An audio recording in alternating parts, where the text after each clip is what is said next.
देश के कई हिस्सों में युवा आज प्रदर्शन कर रहे हैं। कई जगहों पर आगजनी हुई है और कई जगहों पर अभी भी हिंसक प्रदर्शन चल रहे हैं। कारण है सरकार का अग्निपथ योजना। अग्निपथ योजना आखिर क्या है, क्यों पूरे देश में आज प्रदर्शन का माहौल बना हुआ है, क्यों हिंसक प्रदर्शन हो रहे हैं और खास तौर से देश के उत्तर प्रदेश और बिहार में इस तरह के प्रदर्शन क्यों हो रहे हैं और भारी संख्या में युवा आज क्यों इसके खिलाफ सड़कों पर उतर रहे हैं। इन सारी चीजों के बारे में आज के इस खास एपिसोड में हम चर्चा करेंगे।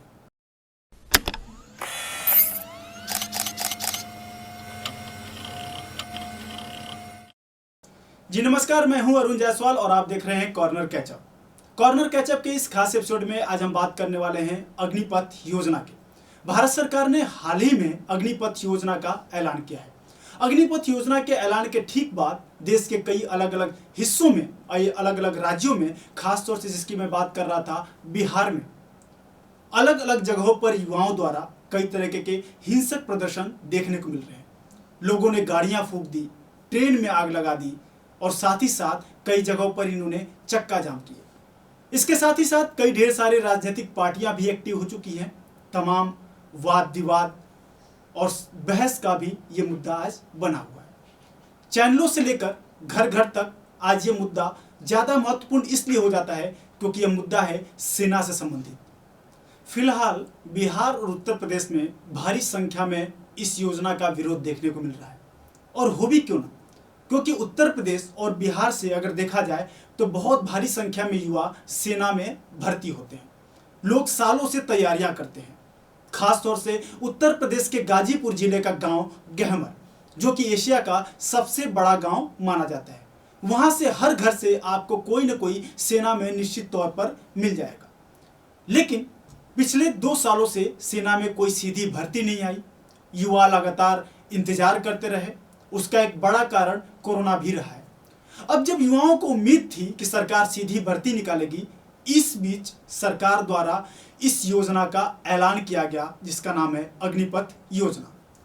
इस योजना के तहत सरकार अग्निवीरों की भर्ती करने वाली है, लेकिन यह भर्ती मात्र 4 साल के लिए होने वाली है।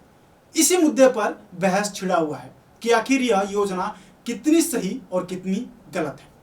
इस पर तमाम अलग अलग लोग सोशल मीडिया पर और सोशल मीडिया से लेकर टीवी चैनलों तक लोग अपने अपने विचार रख रहे हैं।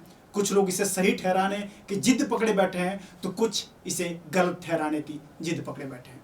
इन तमाम मुद्दों के बीच शायद यह कोई समझना नहीं चाह रहा कि पहले यह योजना है क्या, इस योजना के क्या लाभ हैं और वास्तव में इस योजना में क्या खामियां हैं। इसे भी कोई स्वीकार करने के लिए शायद तैयार नहीं है।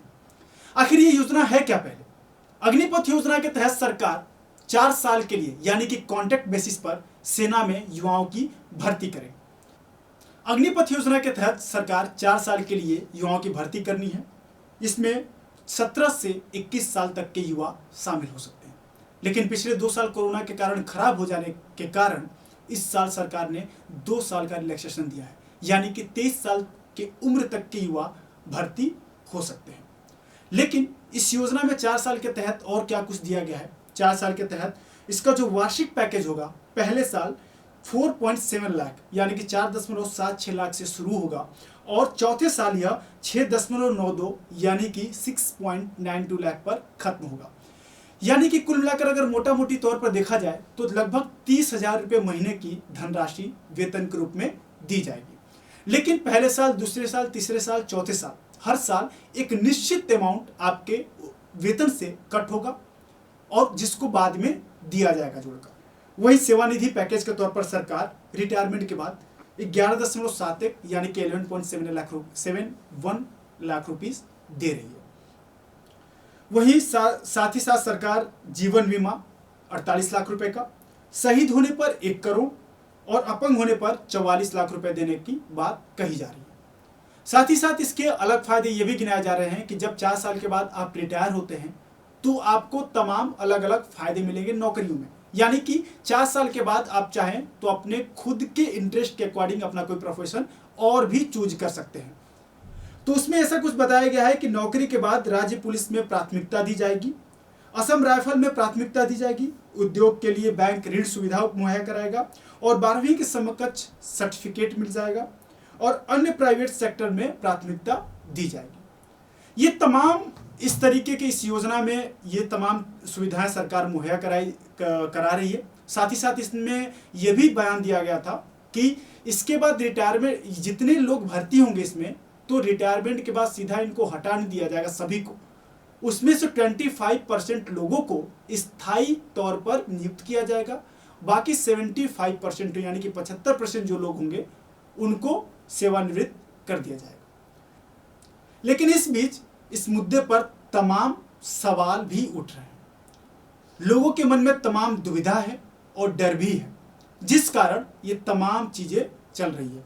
भले ही विरोध का जो तरीका है, इस योजना से सहमति का जो तरीका है, अगर आप असहमत हैं या आप इसके विरोध में हैं, तो विरोध का तरीका हालांकि सही नहीं है, जो भी कुछ घटित हो रहा है देश के आज कई हिस्सों में। अब इस योजना के तहत सवाल ये उठते हैं कि 4 साल के बाद रिटायर होने पर अगर बात की जा रही कि असम राइफल में राज्य सरकार की नियुक्तियों में प्राथमिकता दी जाएगी, तो क्या राज्य सरकार द्वारा ये प्रायोरिटी में होगा कि जो भी वैकेंसी निकल रही है पहले इनको प्रायोरिटी दी जाए, चाहे वो पुलिस की नौकरी हो, चाहे अन्य जो सेवाएं निकल रही हो? क्या उसमें ऐसा कोई ऑप्शन होगा कि स्पेशली इनको प्रायोरिटी देनी है, इनके बाद ही सीट जब फुल होगी तो किसी और को दी जाएगी? क्या ऐसा कोई प्रावधान होगा सरकार की तरफ से? दूसरा, ये भी बताया गया है कि लोन इजीली मिल जाएगा लोगों को, लोन की सुविधा बताई जा रही है उसके बाद।